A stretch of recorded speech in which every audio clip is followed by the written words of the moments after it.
YouTube channel पढ़ाई with Agri. Our topic is Rutherford model of atom. ये रहा diagram.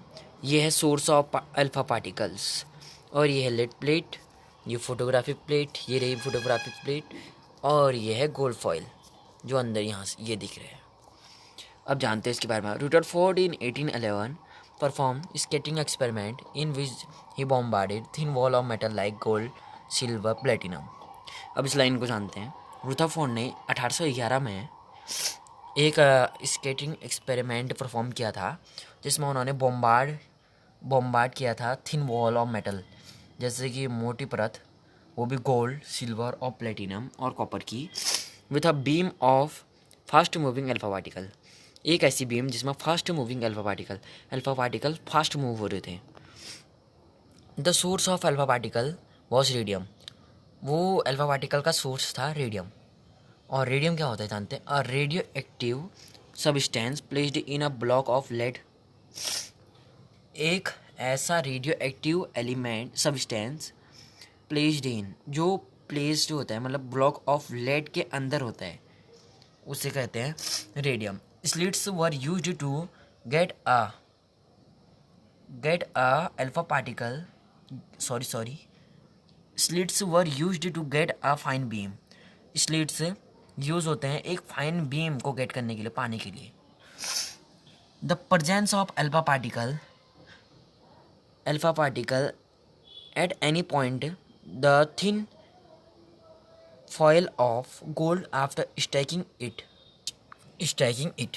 अब जानते हैं इसको. The presence of alpha particle की presence any point around the thin foil, कोई भी पॉइंट है थिन फॉयल के अराउंड मतलब आसपास, ऑफ गोल्ड की आफ्टर स्टैकिंग इट, जब उस पर स्ट्राइक करेगी, was detected with a help of circular zinc sulphate. वो डिटेक्ट होगा किसकी मदद से? जिंक सल्फेट की वजह से. जिंक सल्फेट, वो भी circular. The point eight which N alpha particle strikes this screen, the flash of light is given out. एक ऐसा पॉइंट जहाँ पर अल्फा पार्टिकल स्ट्राइक होंगे, वो the flash of light is given out. वहाँ पर से लाइट का फ्लैश मतलब जो आँखों में चुभने लग जाती है. The flash of light is given out, जो बाहर निकलने लग जाती है, बाहर निकल गई. अब उसके बारे में हम सम पॉइंट जाते हैं, मतलब कुछ पॉइंट जानते हैं. अब देखिए यहाँ पर ये डायग्राम रहा, मैं इसी से इसको डिफाइन करूँगा. आइए देखते हैं. Nucleus is very small in size, carries positive charge and in which the entire mass of the atom is concentrated.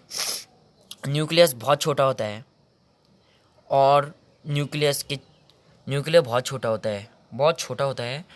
Carries positive charge, जो पॉजिटिव चार्ज कैरी करता है. देख लीजिए मैंने डायग्राम में भी पॉजिटिव लिख रखा है उसके अंदर. The entire mass of the atom is concentrated. Atom का एंटायर मास इसके अंदर कॉन्सेंट्रेटेड होता है. अब दूसरा पॉइंट देखते हैं. Some electron have negligible mass, the mass of atom is mainly due to proton. कुछ इलेक्ट्रॉन का नेग्लिजिबल मास होता है, नेग्लिजिबल होता है. The mass of atom is mainly due to proton. Atom का मास प्रोटॉन की वजह से होता है. Proton and neutron must be present in nucleus. Proton और न्यूट्रॉन न्यूक्लियस पर प्रेजेंट होते हैं, मस्ट भी प्रेजेंट होने ही चाहिए. अब ऑब्जर्वेशन, ये रहा इसका डायग्राम. इसको जानने से पहले देख लेते हैं ये 3 observation. Most of the alpha particle pass through coil without undergoing any deflection. देख लीजिए. फर्स्ट, कुछ अल्फा पार्टिकल ऐसे पास होते हैं कि वो जाते तो हैं पर उसमें कोई डिफ्लेक्शन नहीं दिखाई देता है. ये देखिए इसके अंदर से तो जा रहा है पर कोई भी डिफ्लेक्शन नहीं है, वो सीधा है. अब सेकंड देखते हैं. Few alpha particle undergo deflection through small angle. कुछ अल्फा पार्टिकल्स थोड़ा सा डिफ्लेक्शन हो जाता है. जैसे कि ये देख लीजिए, ये जा रही है, रे पास हो रही है पर थोड़ा सा में भी डिफ्लेक्शन हो जा रहा है जिसकी वजह से ऊपर को चली जा रही है. अब very few alpha particle were deflected back through the angle at 90 degree. कुछ अल्फ़ा पार्टिकल, ये देख लीजिए, कुछ अल्फ़ा पार्टिकल ऐसे डिफ्लेक्ट होते हैं जाते ही कि वो 90 डिग्री का एंगल बना लेते हैं। तो हमने जान लिया इस बारे में। तो thank you for watching my video and like, subscribe and share.